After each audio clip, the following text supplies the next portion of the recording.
Hi hello ನಮಸ್ಕಾರ, welcome back to new decoration vlog. ಇವತ್ತು ನಮ್ಮ ಪಯಣ ಎತ್ತ ಕಡೆ ಅಂತ ಹೇಳಿದರೆ ದೂರದ ವೇಣೂರಿಗೆ. ಸೊ ವೇಣೂರಲ್ಲಿ ಒಂದು ಮೆಹಂದಿ ಸೆರೆಮನಿ ಹಾಗೆ ಒಂದು ರಿಸೆಪ್ಷನ್ ಸ್ಟೇಜ್ ಎರಡು ಕೂಡ ಹಾಕಲಿಕ್ಕೆ ಇತ್ತು.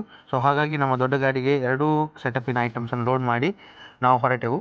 ಸೊ ನಮ್ಮ ಜೊತೆ ನಮ್ಮ ಡ್ರೈವರ್ ಬೈ, ಹಾಗೆಯೇ ಒಬ್ಬರು ಹೂ ಒಡ್ಲಿಕ್ಕೆ ಬೈಯ, ಹಾಗೆ 3 ಜನ ವರ್ಕರ್ಸ್, ಟೋಟಲ್ ಆಗಿ 5 ಜನ ನಾವು ವೇಣೂರಿಗೆ ಹೋಗ್ತಾ ಇದ್ದೇವೆ. ಸೊ ಇವ್ರ ಡ್ರೈವರ್ ನೀವು ನೋಡಿರ್ಬೋದು, ಮಂಗಳೂರಲ್ಲಿ ಎಲ್ಲ ಬಸ್ಸೆಲ್ಲ ಓಡಿಸ್ತಾರೆ ಇವರು, ಪ್ರಣಮ್ ಬಸ್.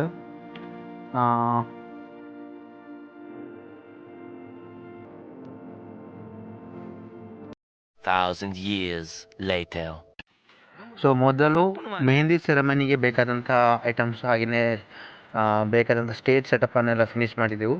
ಹಾಗೆಯೇ ಎಂಟ್ರೆನ್ಸನ್ನು ಕೂಡ ಸಿಂಪಲ್ ಆ್ಯಂಡ್ ಸುಂದರವಾಗಿ ರೆಡಿ ಮಾಡಿದ್ವಿ.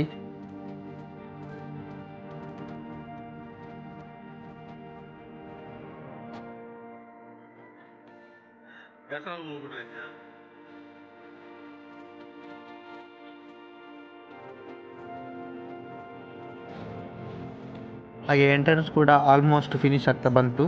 ಸೊ ಬನ್ನಿ, ಇವಾಗ ನಮ್ಮ ಸ್ಟೇಜ್ ಯಾವ ಥರ ರೆಡಿ ಮಾಡಿದ್ವಿ ಅಂತ ಜಸ್ಟ್ ಲುಕ್ ಎಟ್.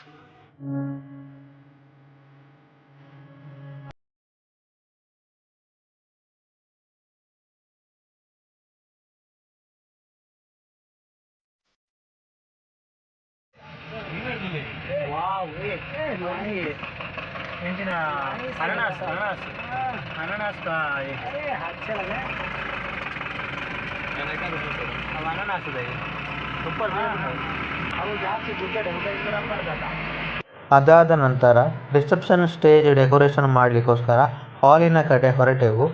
ಹಾಲ್ ಅವರ ಮನೆಯಿಂದ ಸರಿಸುಮಾರು 1.5 ಕಿಲೋಮೀಟರ್ ದೂರದಲ್ಲಿತ್ತು. ಅದುವೇ ದೇವಾಡಿಗ ಸಮುದಾಯ ಭವನ.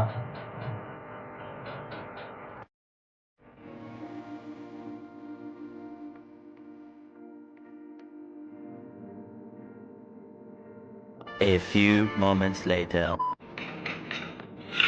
ವೀಕ್ಷಕರೇ, ನಾವಿವತ್ತು ವೇಣೂರಿನ ದೇವಾಡಿಗ ಸೇವಾ ವೇದಿಕೆ ವೇಣೂರು ವಲಯ ದೇವಾಡಿಗ ಸಭೆಯ ಸಮುದಾಯ ಭವನದಲ್ಲಿ ಇದ್ದೇವೆ.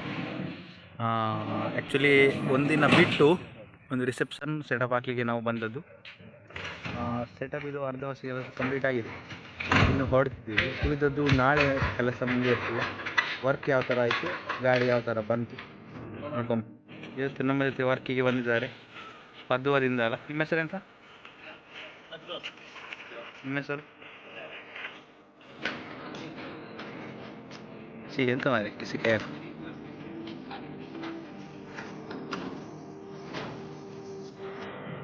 ತಕ್ಷಣ ನಾವು ಐಟಮ್ಸನ್ನು ಅನ್ಲೋಡ್ ಮಾಡಲಿಕ್ಕೆ ಶುರು ಮಾಡಿದ್ವಿ.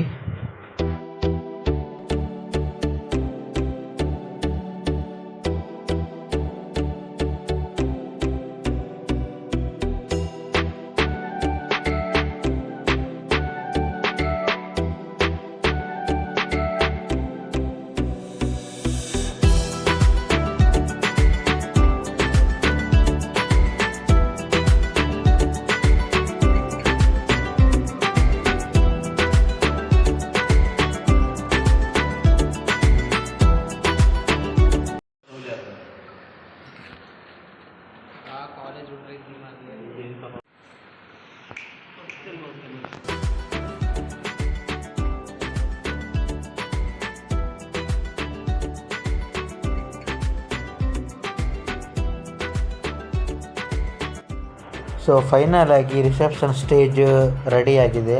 ಯಾವ ಥರ ಆಗಿದೆ ಅಂತ ನೋಡ್ಕೊಂಡು ಬರುವ ಬನ್ನಿ.